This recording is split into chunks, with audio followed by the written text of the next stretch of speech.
Good morning friends, मैं हूं रचना और स्वागत करती हूं आपका अपने चैनल गार्डनिंग विद रचना में। फ्रेंड्स, आज हम गुलाब के पौधे के बारे में बात करेंगे। अक्टूबर का महीना गुलाब के पौधे के लिए बहुत इम्पॉर्टेंट महीना होता है। अक्टूबर का महीना ऐसा महीना होता है जब ना तो ज़्यादा सर्दियाँ शुरू होती हैं और ना ही ज़्यादा गर्मी होती है, और बस यही सही समय होता है जब आपको अपने गुलाब के पौधे की अच्छे से देखभाल करनी है और पौधे को सर्दियों के लिए तैयार करना है, ताकि आपके गुलाब के पौधों पर पूरी सर्दियाँ बड़े बड़े फूल खिलते रहें। कुछ ज़रूरी काम भी आपसे शेयर करूंगी जो आपको अपने गुलाब के पौधों पर ज़रूर से कर लेने हैं, और कुछ ऐसे काम भी जो आपको अपने पौधों पर इस समय बिल्कुल भी नहीं करने हैं। ये ज़रूरी काम और ये ज़रूरी देखभाल अगर आप अपने गुलाब के पौधों पर इस समय करेंगे तो निश्चित ही पूरी सर्दियाँ इसका रिज़ल्ट आपको अपने गुलाब के पौधों पर दिखाई देगा। अगर आप ये सब ज़रूरी काम लगातार अपने गुलाब के पौधों पर करते रहेंगे तो पूरी सर्दियाँ पौधों पर नई नई ग्रोथ भी होती रहेगी, पौधा स्वस्थ रहेगा, फूलों और कलियों की संख्या बढ़ती जाएगी, फूलों का साइज़ भी बहुत बड़ा आएगा और फूलों के कलर्स भी जो हैं वो बहुत ही ब्राइट आएंगे। तो वो कौन से ज़रूरी काम हैं जिनको आपको अपने गुलाब के पौधों पर अभी अक्टूबर के महीने में ज़रूर से कर लेने हैं, और जिन्हें अगर आपने नहीं किया तो ना तो सर्दियों में आपके गुलाब के पौधों पे कोई ग्रोथ होगी और ना ही उसमें कोई फ्लावरिंग होगी। आइए अब इस बारे में बात करते हैं। तो जो सबसे पहला और सबसे इम्पॉर्टेंट काम आपको अपने गुलाब के पौधों पर अभी करना है वो है कि आप अपने सभी गुलाब के पौधों की हार्ड प्रूनिंग कर लीजिए। अगर आप ऑलरेडी हार्ड प्रूनिंग अपने पौधों की कर चुके हैं तो भी अच्छा है, और अगर आपने अभी तक नहीं की है तो फ्रेंड्स कोई अभी इतना लेट नहीं हुआ है, आप अभी भी अपने सभी गुलाब के पौधों की हार्ड प्रूनिंग कर सकते हैं। पौधों पर किसी भी तरह का नुकसान नहीं होगा। हार्ड प्रूनिंग यानी कि पौधे में जो भी पुरानी ब्रांचेज़ हैं जिनमें सिर्फ ब्रांचेज़ ही लंबी होती जा रही हैं, कोई फ्लावरिंग नहीं हो रही है, या फिर जो ब्रांचेस पतली दिख रही हैं या फिर उनकी पत्तियों में इन्फेक्शन लग रहा है, उन सबको हमको प्रून कर देना है, मतलब उन सबको हमें कट कर देना है। नीचे की जो मोटी स्टेम्स होती है फ्रेंड्स, उनको हमें बिल्कुल भी नहीं कट करना है। बस जो स्टेम्स ऊपर की तरफ पतली पतली सी हो जाती हैं उन सबको हमको काट देना है।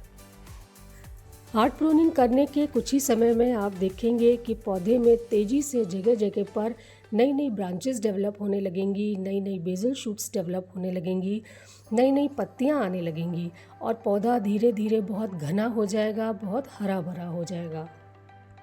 गुलाब के पौधे की प्रूनिंग करने के बाद आपको एक इम्पॉर्टेंट स्टेप फॉलो करना है फ्रेंड्स, जिसमें आपको एक कोई भी फंगीसाइड पाउडर ले लेना है। जैसे कि मैं साफ पाउडर का इस्तेमाल कर रही हूँ, उसका पेस्ट बनाकर सभी स्टेम्स के टिप पर लगाना ज़रूरी है। सभी स्टेम्स जिनको आपने कट किया है उन सब के टिप पर साफ का पेस्ट ज़रूर लगाइए फ्रेंड्स, नहीं तो कट वाली जगह पर कई तरह के इंसेक्ट अटैक हो सकते हैं और कई तरह के फंगस अटैक भी पौधे में लग सकते हैं, आपका पौधा ख़राब भी हो सकता है। इसके बाद जो दूसरा ज़रूरी काम अक्टूबर के महीने में हमें अपने गुलाब के पौधों पर कर लेना है वो है कि अपने सभी गुलाब के पौधों की मिट्टी को एसिडिक बना लेना है। होता क्या है फ्रेंड्स कि जब हम लंबे समय से अपने पौधे की मिट्टी को चेंज नहीं करते हैं और लगातार अलग अलग तरह की खाद हम अपने पौधे की मिट्टी में देते रहते हैं तो उसकी मिट्टी धीरे धीरे एल्कलाइन हो जाती है, और एल्कलाइन मिट्टी ऐसी होती है जिसमें ना ही पौधे में कोई ग्रोथ होती है और ना ही उसमें कोई फ्लावरिंग होती है। ऐसी मिट्टी होने की वजह से जड़ें मिट्टी में से कोई भी खाद एब्जॉर्ब नहीं कर पाती हैं, पौधे में सारी एक्टिविटीज़ रुक जाती हैं, सारे डेवलपमेंट्स रुक जाते हैं। फिर चाहे आप कितने भी तरह की अलग अलग टाइप की खाद अपने पौधे को देते रहें, पौधे पर कोई असर नहीं होता है।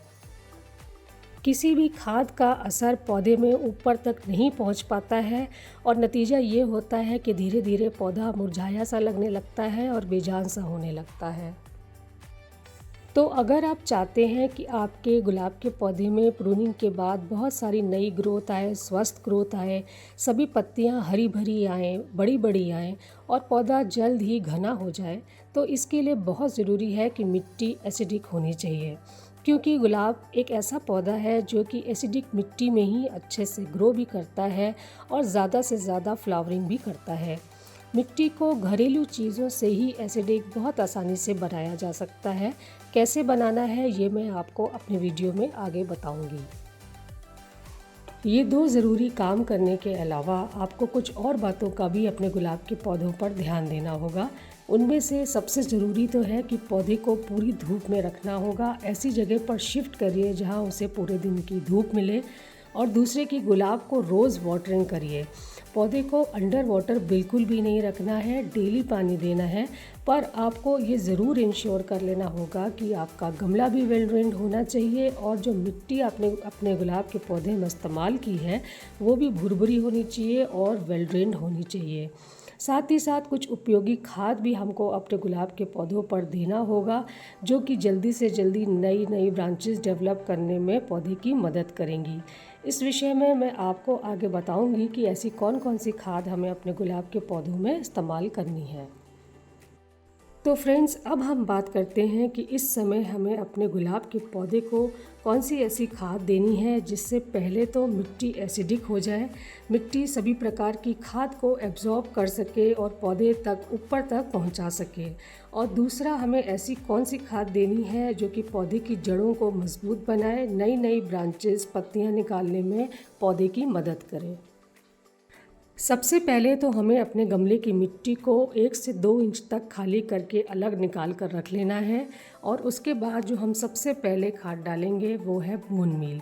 बोन मील हमें 2 चम्मच के आसपास अपने पौधे में देना है। बोन मील हम इसलिए इस्तेमाल कर रहे हैं फ्रेंड्स क्योंकि इसमें प्रचुर मात्रा में फास्फोरस और कैल्शियम होता है। फास्फोरस जो है वो जड़ों को मजबूत बनाने में काफ़ी मददगार साबित होता है और कैल्शियम भी पौधे के लिए बहुत आवश्यक होता है क्योंकि कैल्शियम स्टेम्स को मोटा बनाने में, मजबूत बनाने में और स्वस्थ बनाने में बहुत मदद करता है। नेक्स्ट मैं जो इसमें यूज़ कर रही हूँ वो है नीम खली। नीम खली हमको करीब 2 मुट्ठी अपने गुलाब के पौधे में देनी है। नीम खली मैंने इसलिए इस्तेमाल किया है फ्रेंड्स क्योंकि इसमें कई तरह के मैक्रो और माइक्रो न्यूट्रिएंट्स पाए जाते हैं जो कि पौधे को स्वस्थ बनाने में और उसमें फूल और कलियां खिलाने में बहुत मदद करता है। Nitrogen, potassium, phosphorus, calcium, magnesium, iron, इस तरह के सभी माइक्रो और मैक्रो न्यूट्रिएंट्स नीम खली में पाए जाते हैं। अब मैं जो अपने गुलाब के पौधों को दे रही हूँ वो है गोबर की खाद। ये भी हमको 2 से 3 मुट्ठी के आसपास अपने गुलाब के पौधों को देनी है। गोबर की खाद अपने में ही एक संपूर्ण खाद होती है जो कि पौधे की ओवरऑल ग्रोथ के लिए, बैलेंस्ड ग्रोथ के लिए बहुत ज़रूरी होती है। इसमें प्रचुर मात्रा में नाइट्रोजन होता है जो कि ज़रूरी होता है पत्तियों को, पौधे को हरा भरा रखने के लिए और स्वस्थ बनाकर रखने के लिए। अब हम जो अपने गुलाब के पौधों में इस्तेमाल कर रहे हैं वो है चाय की पत्ती। चाय की पत्ती आप चाहें तो फ्रेश चाय पत्ती भी इस्तेमाल कर सकते हैं और चाहें तो यूज़ की हुई चाय पत्ती भी इस्तेमाल कर सकते हैं। चाय की पत्ती डुअल तरीके से आपके गुलाब के पौधे में काम करती है। पहले तो ये पौधे की मिट्टी को एसिडिक बनाने में, उपजाऊ बनाने में मदद करती है और दूसरा ये एक नेचुरल सोर्स होती है नाइट्रोजन की। ये नाइट्रोजन आपके पौधे को भी प्रोवाइड करती है। अब ये खाद डालने के बाद आपने जो मिट्टी पहले से अलग करके रखी हुई थी उस मिट्टी को वापस अपने गमले में डाल दीजिए और खाद के साथ इस मिट्टी को बहुत अच्छी तरीके से मिक्स कर दीजिए। मिट्टी और खाद को अच्छे से मिलाने के बाद अब हमें उसमें पानी देना है। लेकिन पानी जो हम अपने गुलाब के पौधे को देंगे वो सादा नहीं देंगे, बल्कि उसमें एक और खाद हमें मिक्स करनी है जो कि पौधे की ग्रोथ को तेज़ी से बढ़ाएगी। नए और पुराने पत्ते जितने भी आपके गुलाब के पौधे में होंगे वो सब हरे भरे होंगे, फूलों का साइज़ भी बड़ा आएगा और फूलों का कलर भी बहुत ब्राइट आएगा। इसके लिए आपको 1 लीटर पानी लेना है और उस 1 लीटर पानी में आपको 2 स्पून एप्सम सॉल्ट मिला देना है।